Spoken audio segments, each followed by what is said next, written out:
What's up, everybody? I'm Brett Pape, and I am with Coach Bruce, and this is the Coach Approach. That was a little weird. That kind of came out a little hot. How are you, Coach? You doing well this week? Doing fantastic, man. It's It's been a good to great see you week. Had a after we great missed weekend. last week. You? Yeah, we did miss last week, but it's fun to be back in front of the mic and chatting football with you, drinking some There bourbon, you go. There like you always. go. How's everything going with the Scott Fishbowl? Because I'll tell you what, it's been another get Oh, I into got to bring that up. injuries. Well, because it's today was waiver wire day, and I was hoping to get somebody, and unfortunately, my bid didn't go through. But I'm currently 6-6. But the Marquis Brown injury, which we'll detail here in a few minutes, we'll get right into that as soon as we're done talking Scott Fishbowl. But that's going to hurt me for a bit. I already lost Trey Lance, but sitting here at 6-6, and we'll see how it goes over the next few weeks. I'll tell you, I'm 4-8, but I'm super excited about I think what the rest of the season is going to look like. As you know, I went zero running back, right? So I've got Darrell Henderson, right? Take all the handcuffs you can. So I've got Darrell Henderson, who's now the RB1 with the Rams. We'll talk about Cam Akers in a little bit. I've got Devin Singletary, who we thought would split some time with Zach Moss and maybe lose some of the passing game work to James Cook. He's the clear RB1 there. I've got Ramondre Stevenson now with Damien Harris out. He's the clear RB1 there. And then I've got Rashad White, who continues to get more touches every week with Tampa Bay. So I feel good there. And then Chris Godwin's coming back, I think getting healthier every week. T. Higgins has battled some injuries, but hopefully he can get past the ankle injuries. Darnell Mooney, obviously off to a slow start. Zay Jones in Jacksonville. But I think what makes it feel really good is I've got Daniel Bellinger, George Kittle, Kyle Pitts, and Cade Otton with the recent news. Unfortunately, hate to hear guys getting injured, but with what's going on with Cameron Brate, Cade Otton becomes their top option at tight end. We know how much Tom Brady loves the tight end position. So I do feel like moving forward, I've got a chance to make a run here the rest of the season. So we'll see how it goes. It's just been tough because the last 2 years for us both have not been. We both made the playoffs last year. It's gonna be a little And it tougher got this bounced, year. right? Yeah. Yeah, we both did got bounced in the first round, but let's hope that we can avoid the old injury bug, and which brings us right into this week's injuries. Marquis Brown. He kind of made comments in the offseason that he requested that he wanted to be put in a new offense, and here he was. He was going to go out to Arizona Cardinals and hopefully take advantage of the fact that Hopkins is going to be out the first 6 weeks, and he's done exactly that. He put up 43 receptions, which is fifth in the NFL, for 485 yards and 3 touchdowns. Unfortunately, he suffered a fracture in the foot. When it was first talked about late Sunday afternoon, I'm reading, it may look like it's a year-ending injury. But now it looks like it's going to be anywhere between 4 to 6 weeks. But that still hurts because this is a guy that a lot of people projected to do great things, and he looked to be on track to do just that. Yeah, it's frustrating because you lose D Hop, the 6-game suspension for, using performance enhancing, we'll just call it that. But it was a great opportunity. I mean, this is what you got him for, to be that wide receiver one through the first 6 weeks. You get D Hop back in week 7. Now you've got a really, really good 1-2 punch with what they're doing with Greg Dortch and Zach Ertz and the rest of that receiving crew. It was a chance for the Cardinals to hopefully be like, hey, we're 100% ready to go offensively. And it's a tough loss. I felt like he got off to a great start this year and piggybacked off a great season he had last year in Baltimore. So it's always frustrating when you see a guy that's got a lot of talent and looks like he might be in a really good situation, go down. So very frustrating for him, man. Yeah, well, when I knew that it was something serious is when they didn't even hesitate to make a trade for Robbie Anderson. So now Robbie Anderson is no longer part of the Carolina Panthers. If you saw what occurred on the sidelines, he seemed to get in a verbal altercation, and it may have looked like he wanted to go physical. I didn't see it, but regardless, he's no longer a Carolina Panther, and it just gives someone to throw to for Kyler Murray. But I don't expect much with D Hopkins coming back. Yeah, I don't have high hopes for Robbie Anderson at all. And of course, I hate the situation that happened. It took me back, not quite as bad, but to Antonio Brown taking his shirt off, running off the field. I mean, I just don't believe in creating confrontation on the sideline during a game and getting into coaches or another player's face and doing what he did. But you know, Cardinals traded a 2024 6 and a 2025 7. Those are guys that don't typically make a roster. If they do, you might bring them back on your practice squads. They didn't give up anything to get them. You do have Marquis Brown going down. You see what Robbie Anderson can give you there. The Cardinals have got to start finding a way to win games, or Cliff Kingsbury may not be the coach here in a few weeks. So I don't hate the move for the Cardinals, but it doesn't move the needle for me. I'm not rushing out to pick up Robbie Anderson. I'm just not. I think what they've got with D-Hop coming back and A.J. Green, Rondale Moore, Greg Dortch, you throw in Zach Ertz, Trey McBride, the rookie tight end that I really like. I'm not rushing to pick up Robbie Anderson anywhere. I do like what this may mean for Rondale Moore, though. And if you looked at the usage of Rondale Moore since he's been back from the injury, they haven't hesitated giving him targets. So, and I was real high on Rondale. I thought he was someone that could Me too. Pretty, not Debo in the sense that because Debo has just got the running back size, but Rondale is just so elusive and just seems to make plays any way you can get him the ball. But let's move on to another injury. After having to leave the game with the Tampa Bay Buccaneers due to going into concussion protocol, he returned to practice today, and it looks like Kenny Pickett is going to come back. We're going to talk a little bit more about that game later on. But, I know for me, he may have only completed 11 passes in the time that he was in the game for 67 yards. But it's just, for me, anytime you get a rookie quarterback in there playing, it's good, and you need to give him that experience. And I'm glad he's not going to be out for a long time.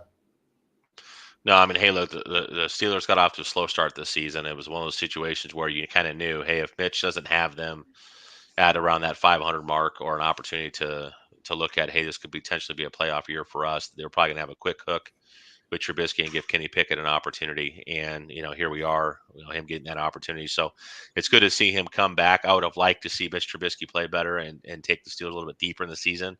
Let Kenny Pickett sit, be a part of some practices, take the second team reps, and slowly work his way into that lineup and gain some experience, during practice. But hey, it's trial by fire. It's time for you to step up. And he's got a great receiving core. He's got a good tight end that's coming back from an injury, hopefully, this week. He's got a high volume running back. It's not great and not efficient, but can catch the ball out of the backfield. And you've got three receivers that big part. He's got weapons there. You got to get the ball out quick, and you got to figure out a way to, keep Kenny Pickett upright.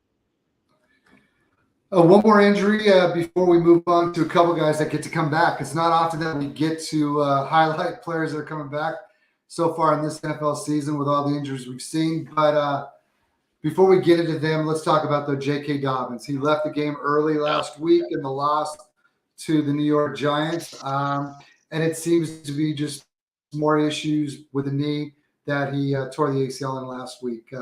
And Kenyon Drake, he came in, he looked good. And I know I tried picking him up on my Scott Fishbowl team today with no luck. But what do you think this means for that backfield going forward?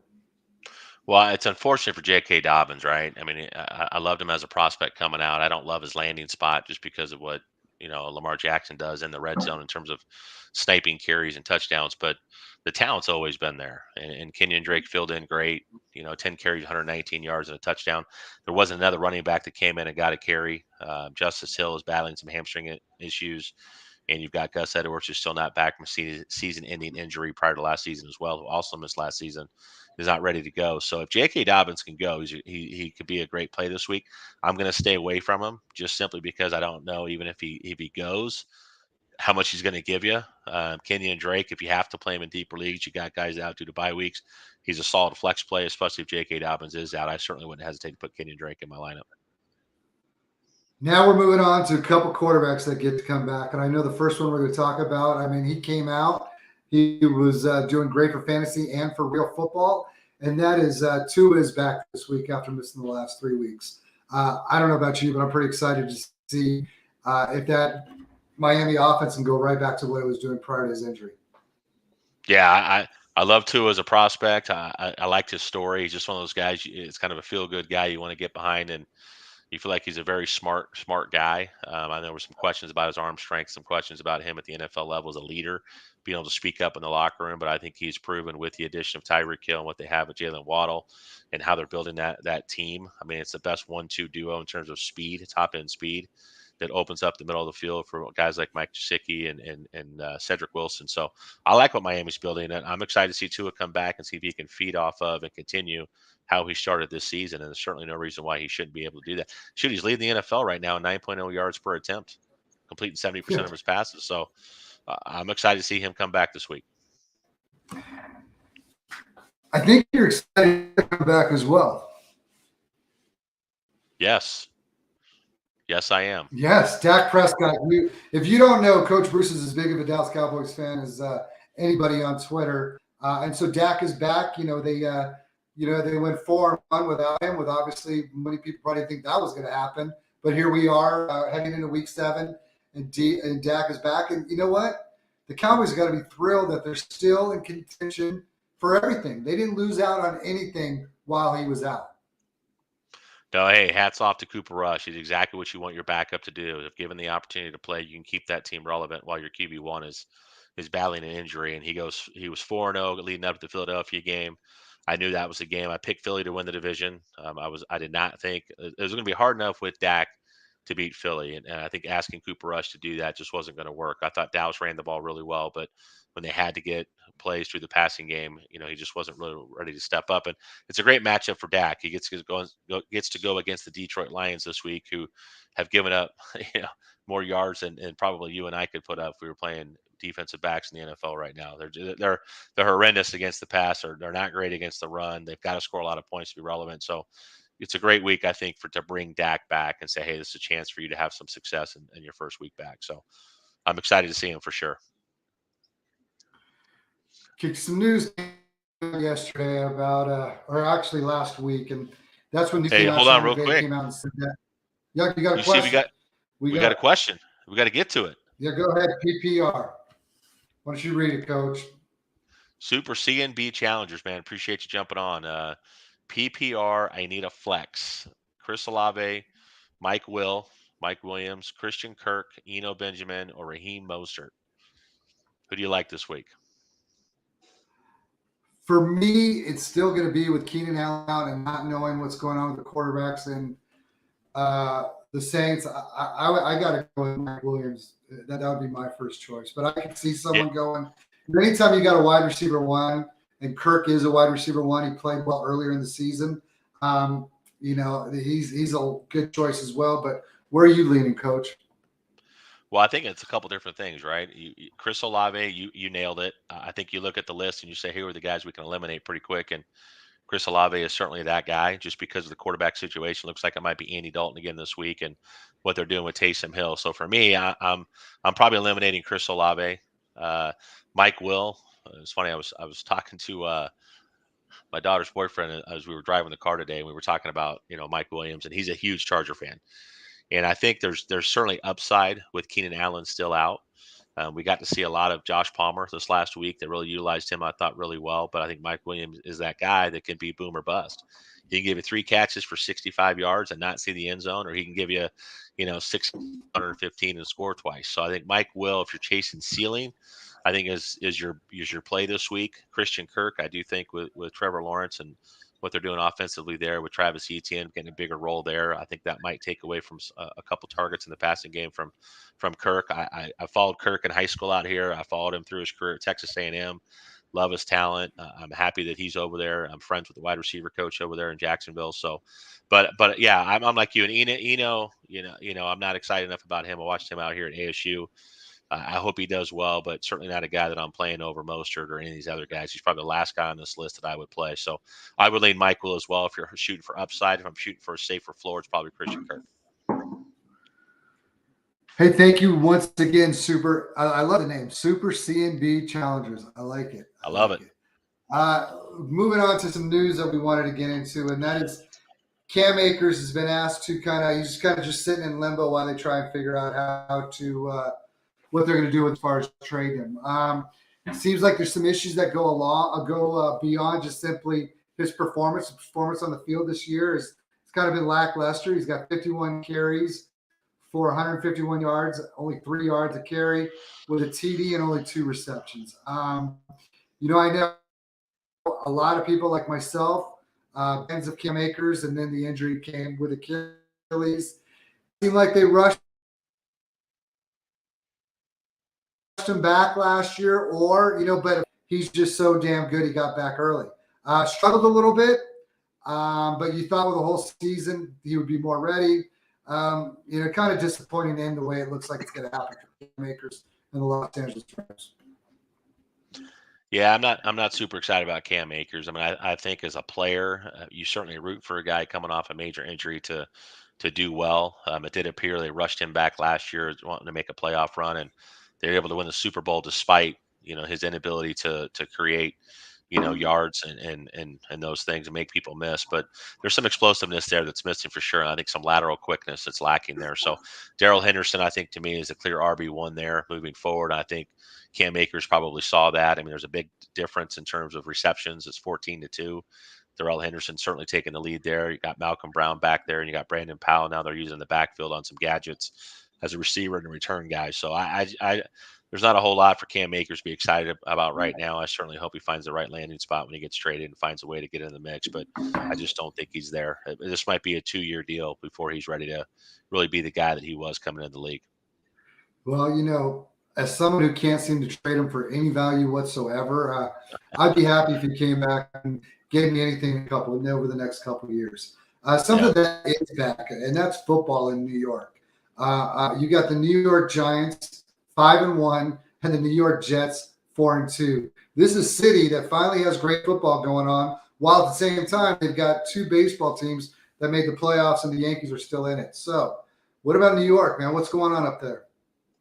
I love it. I thought Robert Saleh was a great hire. Everything he did defensively for the San Francisco 49ers. I think he's a passionate guy. You see the chest bumps on the sideline. He's fired up. I thought it was a great hire. And I think what they've done with Elijah Vera Tucker and Mekhi Becton, obviously we hope he gets back and gets healthy at some point, because I think that offensive line's got a ton of potential. Race Hall and Michael Carter. Now you got Garrett Wilson, and you've got why am I forgetting the Elijah Moore, and then you've got what they're doing, even with Tyler Conklin, what they're doing there, and Corey Davis being the veteran. I like the roster building. Now you add Sauce Gardner, you add what they're doing on the defensive side of the ball. I'm really excited about the Jets, moving forward. I do think Zach Wilson figures it out. There's not a defensive player right now in the NFL than Quentin Williams. That guy is playing lights out. He's been his development's been pretty impressive to watch. I know that they're pretty damn excited about him. And what's great about it is that on the other side of town, you've got with the Giants, you've got a rookie that's doing really well with them. And I'll tell you what, both teams look like they got something going. Yeah, and hey, how great is he Saquon Barkley?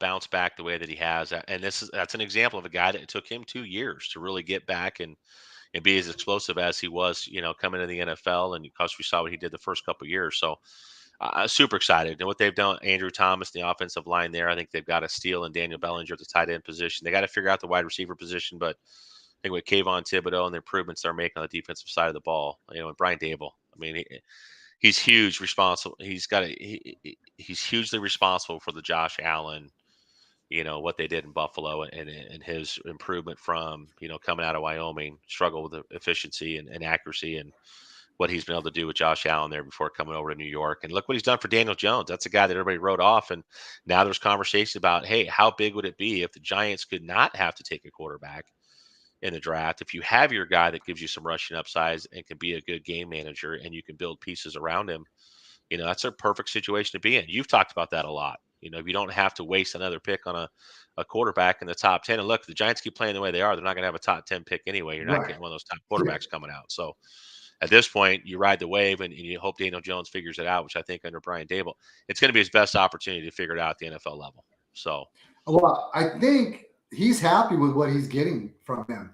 If you saw the press conference the other day after the game, one of the questions was they asked, well, what are your thoughts on Daniel Jones doing what he did to get the W? Because in the fourth quarter, again, it's kind of the way he said it. It's like, that's who he is. Like, he seems to be really happy with it. And whether that be continuing to be kind of a game manager and be scrappy in the way he just leads them to victories. It's hard for them to have much stats when you look at what they have out on the outside of the receiver spot. So I'll tell you what, man, it's pretty fun to watch what they got going on out there.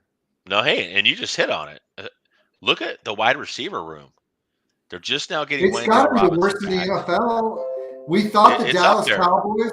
We thought the Dallas Cowboys. We talked about that early on after Yeah. we saw that first game against Tampa Bay. They didn't look like they had anybody to throw to, and CD wasn't showing us much. That's changed a little bit with Michael Gallup back, and now with CD playing more CD like, or what hope CD will be like. So, but Yeah. the Giants, they don't have that. No, hey, they don't. And so again, you go if you can take that first round draft pick at whatever position they end up at, and you can turn that into a wide receiver. You can make some moves in free agency. If Wandale Robinson becomes the guy at the NFL level that I think he can be, who knows what's going on with Kadarius Toney? Like that's a name I'm tired of talking about. But if they can figure out that wide receiver room, and I'm telling you, I think Daniel Bellinger is a rock star. I'm excited to see what Daniel Bellinger does in that offense. And as far as the other side, their offense, a lot of people are worried about Elijah Moore right now. If you're on Yeah. Twitter, I mean, I even saw people in redraft saying, I got to cut him. I got to, which I always find weird. Who are you picking up? Who are you picking up on a waiver wire that where you can just cut Elijah Moore? But whatever. But they're not getting it done right now, throwing the ball. And it doesn't look like anybody who wears the Jets jersey cares much about that part because they're more focused on trying to get wins. No, and the offense was, with Joe Flacco, they were throwing the ball 50 times a game, and they were targeting their running backs at an extremely high rate. And now that you've got Zach Wilson back, to a little bit more like, hey, we don't have to do that with Zach Wilson. Let's kind of ease him back into it.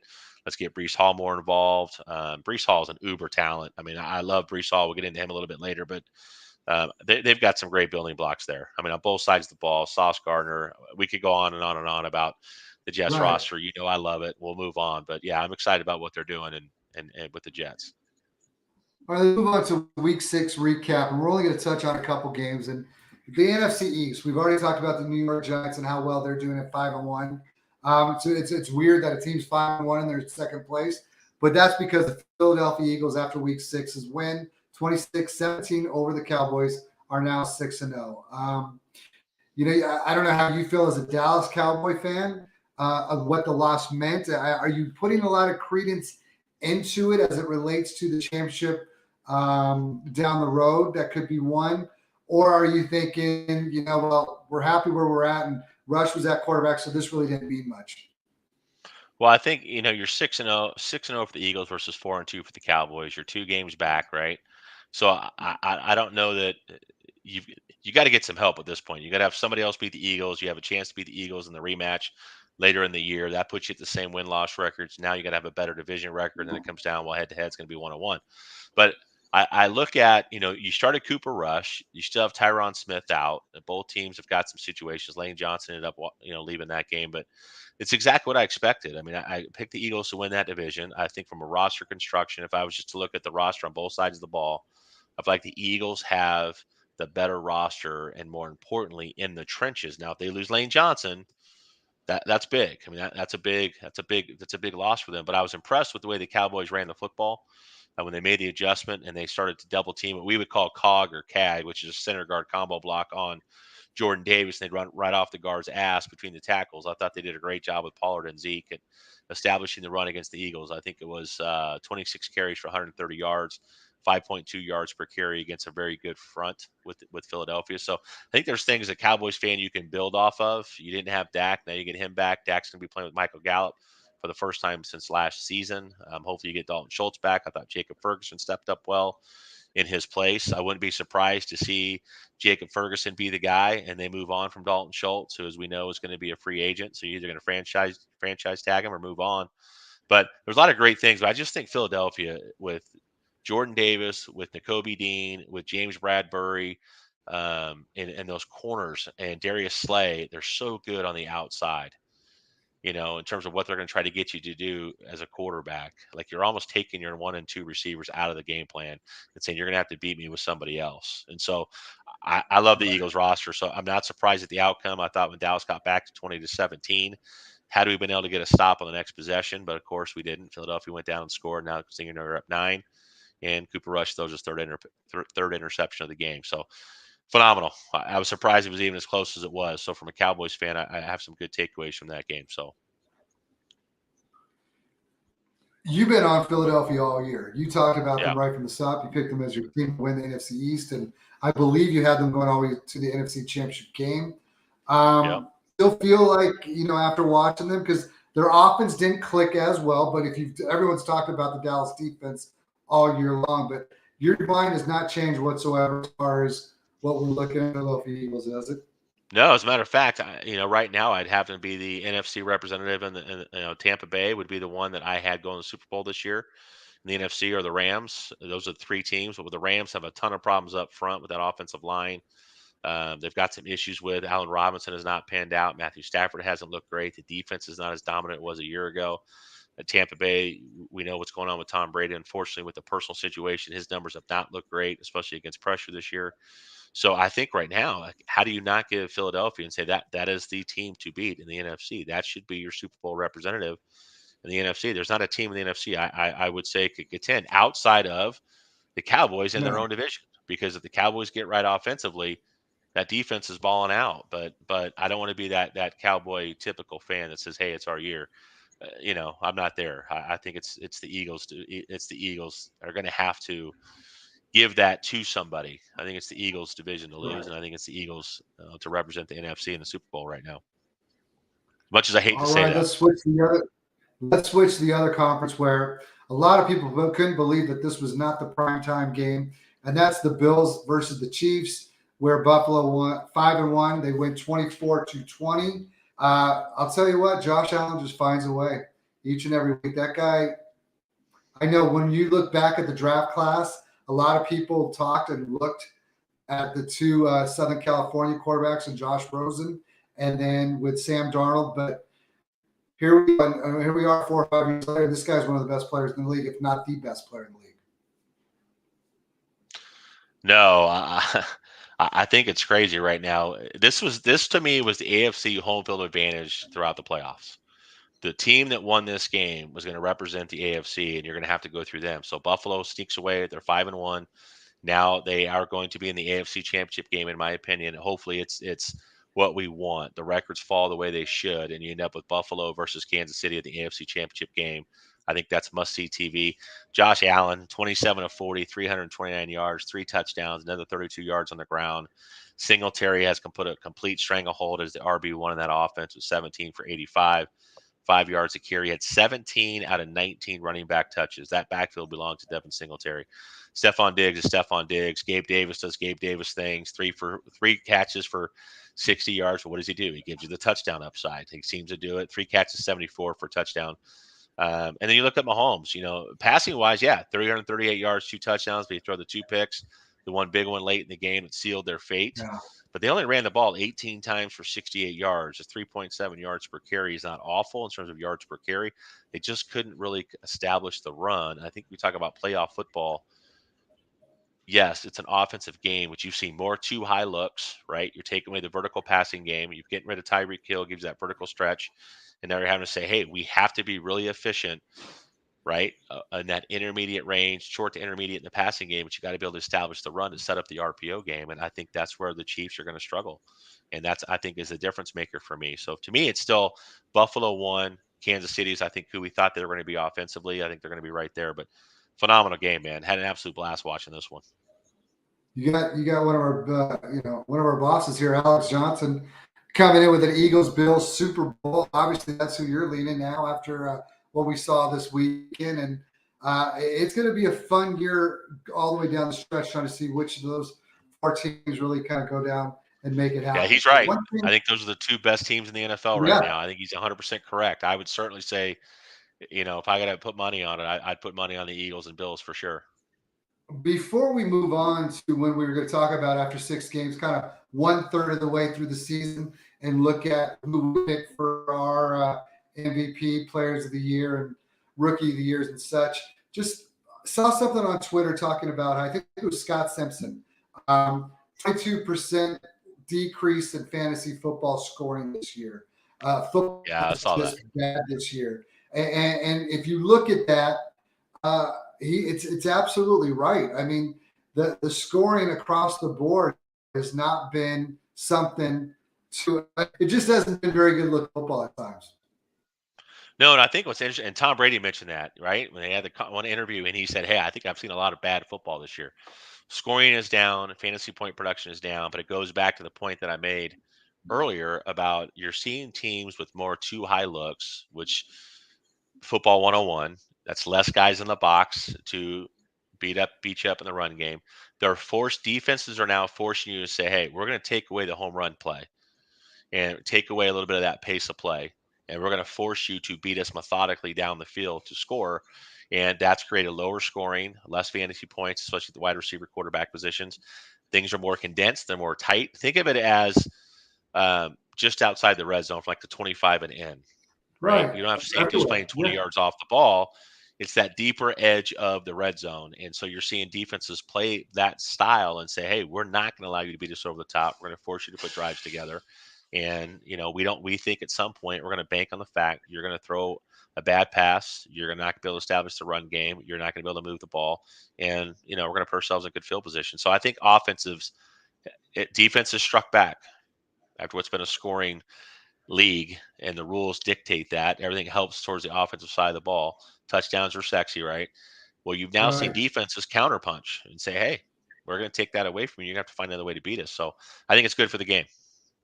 I think so too, especially for teams that are trying to kind of limit offensive opportunities for the other team, like a Kansas City. You do not want them to have, if you are on offense and you can keep them from making the big play and making them continue to, dink and dime it down the field, it just adds more opportunities for the defensive side of the ball to make plays and cause turnovers or whatever. So let's move on and talk about what we were talking about earlier, and that is our MVP so far for the top players in the league, through the first 6 weeks. Who is your MVP, Coach? We kind of talked about it earlier. Yeah, so I've got Josh Allen. I mean, he's the Bills are 5-1. They just got done beating Kansas City on the road. He's completing 67% of his passes. The big knock against him coming out of Wyoming was completion rate, and can that be something that's fixed at the NFL level where defenses are typically faster, more pressure, and he's responded. 1,980 yards passing through the first 6 games. He's got 17 touchdowns. I have not projected that out over 17 games, probably a little bit early after just 6 games to do that. But he's got another 47 carries for 257 yards and a touchdown. I just as good as I think Jalen Hurts has played. And I think he has certainly proven to people he can be that pocket passer when needed. And he understands when to run and when not to. And what Patrick Mahomes is doing without Tyreek Hill, I think there's certainly guys you can make an argument for. But to me, it's Josh Allen, and I honestly don't think it's close. Well, I do, because I think we can kind of go back and forth on either one of them. And I would have given it to Jalen Hurts.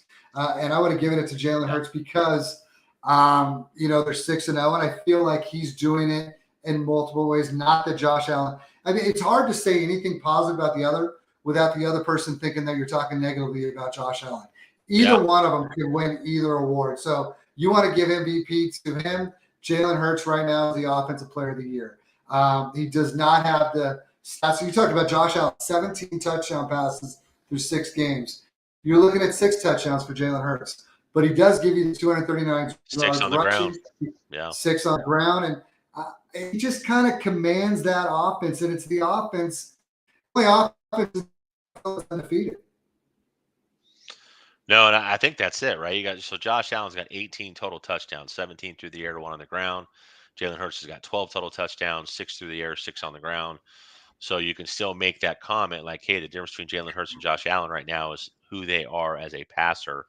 And you look at the Bills and who they have with Stephon Diggs and Gabriel Davis.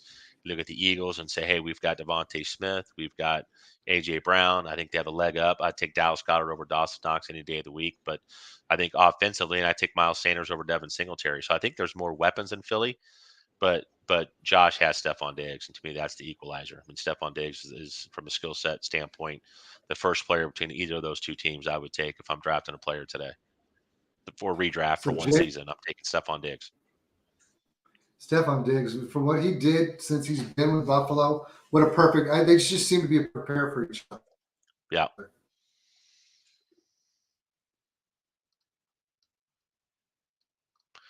Who do you got for defensive player of the year?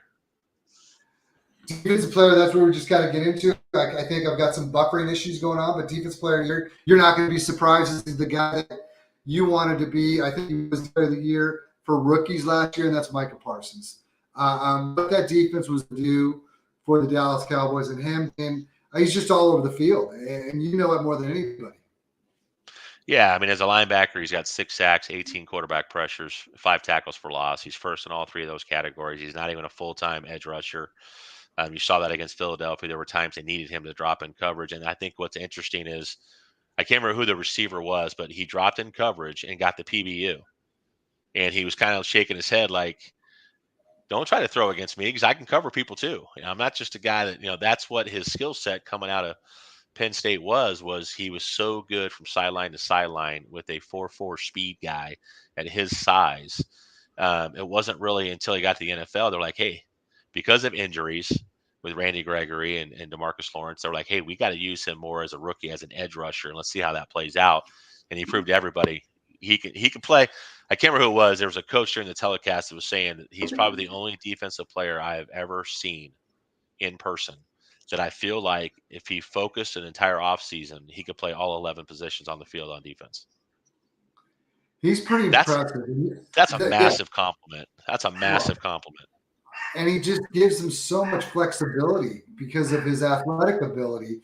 What I really liked about him is you saw a point in the game last week where they were sending somebody in, or it looked like they were like, hey, let's go. Why don't you take a breather after that? And he waved him up. No, I'm not leaving. I'm not leaving. Yeah, it was groin. Yeah. So he's pretty fun to watch, and you got to be pretty excited to have him as a Dallas Cowboy fan. Oh yeah, for sure. Offensive rookie of the year, and you know what? Breece Hall has just been everything everyone said he was going to be. One of the things that I really was excited about, or a lot of analysts were excited about, I'm certainly not an analyst, but a lot of people were excited about, is he had the production over the 3 years, and then he tested so well. So he seemed to kind of bring everybody together with both film and with analytics. And it's been pretty impressive right from the start. He kind of slowly took over for Michael Carter, but here we are now, 76 carries for 91 yards, 3 touchdowns, and you add in 19 receptions for 218 yards and a touchdown. And, already on Twitter, you have analysts, and speaking of Alex Johnson earlier, he already had Breece Hall as the dynasty running back 1. And it's hard to argue that. No, and I think what's impressive too, and I watched Iowa State. There was a player that a very good friend of ours, her son played offensive line at Iowa State. There's some other players that I coached in high school, had an opportunity to go to Iowa State that I follow too. And so I've always been a Matt Campbell fan. I like what they do in terms of the run game schematically there. I paid a lot of attention to that. I felt like you had David Montgomery. Now you have Breece Hall. You got the running back that's there now. I can't remember the name off the top of my head that's doing well. But 5.1 yards per attempt and 11.5 yards per reception at the NFL level as a rookie. And this is not a guy that was getting 80% of the snap share come week 1. He's over 66% or better over the last 3 weeks. But it took some time. They gave the veteran, you say veteran, he's in his second year, but Michael Carter was the RB1 for the first couple of weeks. And they kind of brought Breece Hall along slowly.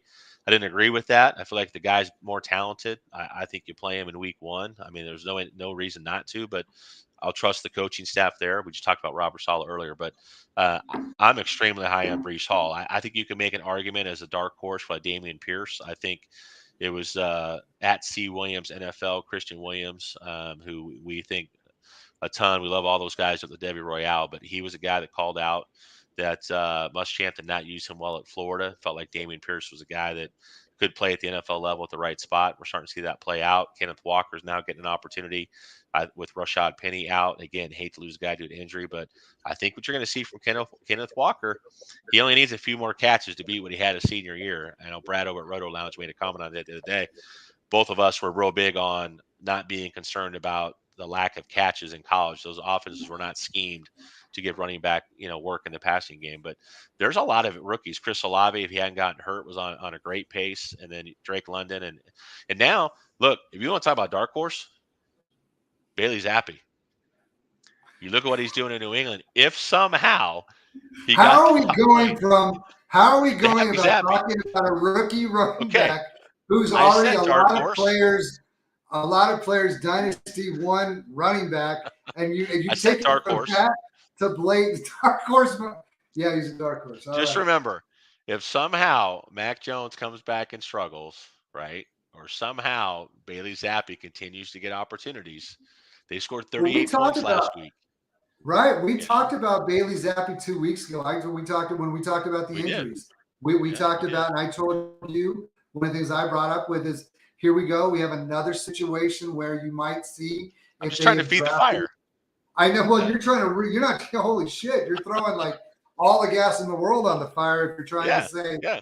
that's going to be a dark horse to take over Brees Hall's How do you spot. not love a guy named All Bailey right, let's Zappi? move. Come on. Yeah, nothing wrong with the name either. But hey, man, he's been playing incredibly well. There's no reason not to mention it. To mention the fact that now they got a great position. Starting now, they're talking about good old Mac having some Yeah. issues, and he's kind of one of these guys that always is asking questions like why. So who knows? But let's get to your defensive player of the year, coach, and another guy from the Jets, right, coach? Hey, Sauce Gardner. Hey, just look at the name. 6'3", 200. This goes to the change in the corners. You saw it with Richard Sherman and some other guys, longer, lengthy guys. They can play vertically. They can press. They're long. Per PFF in single coverage, he's allowed 4 catches on 17 targets and forced 7 incompletions. He has a 19.5 passer rating allowed, and he's tied for third with 8 PBUs. It is Sauce Island. It is whatever you want to call it. I love it. And you mentioned earlier we were talking about the cheesehead Yeah. thing, and I think we were talking about before the show, but I love it. I love his attitude. I love the swag. I think the swag is all directed in the right way. He's having fun, and man, I'm a massive fan of Sauce Gardner. Look, shout out to Devin Lloyd, who I think is doing great with the Jags, and Kayvon Thibodeau's now back with the Giants, but I think Sauce Gardner's that guy. You can obviously we're not going to become Jets fans. It looks like because we've been talking Yeah, about them right. all night long. But it's fun, and guys like Rich Eisen, who I don't know if you listen to him much driving anywhere because we're both on Love the Rich road a Eisen. lot. Yeah. But guys like him have been lifelong Jet fans. I feel good for them because they've kind of earned it. And let's see if now we're talking 6 games. Let's see if we Yeah. can keep this going and if the Jets are really going to develop and become a team that can contend for AFC East titles year after year. But good week, good show, and certainly glad to be back, Coach. Hey, and I'll say this too, an interesting point. We talk about the Eagles too and what they're doing, and I think that team was built more for the future than the Cowboys are. So the Eagles could dominate that division for a while, but they got 2 first-round draft picks next year, and they got it right with Jalen Yeah. Hurts. This is a team that's going to continue to add to that roster, or potentially use those draft picks to trade up and get an absolute game changer on either the offensive or defensive side of the ball. There's a lot of exciting teams. I think the Jaguars with Doug Peterson.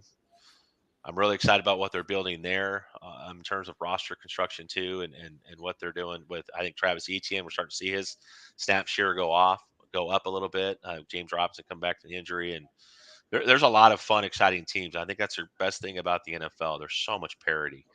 There's just so Oh, many great matchups on any given Sunday, Monday or Thursday or Saturday or whatever day of the week you want to call it. But there's no such. I'd rather watch the worst NFL game than probably do just about anything else besides some time with the family, right? Like well, I agree, but I'll tell you what. We had a party yesterday, and that's because they looked and just to make sure. But there's no Denver Bronco primetime game this week, and golly, it seems like they've been on primetime every week. So finally, we're not going to force the entire family to watch that offense one more time. well, this is that time of year where they start to move the schedule around a little bit, right? Now you're 6 games in.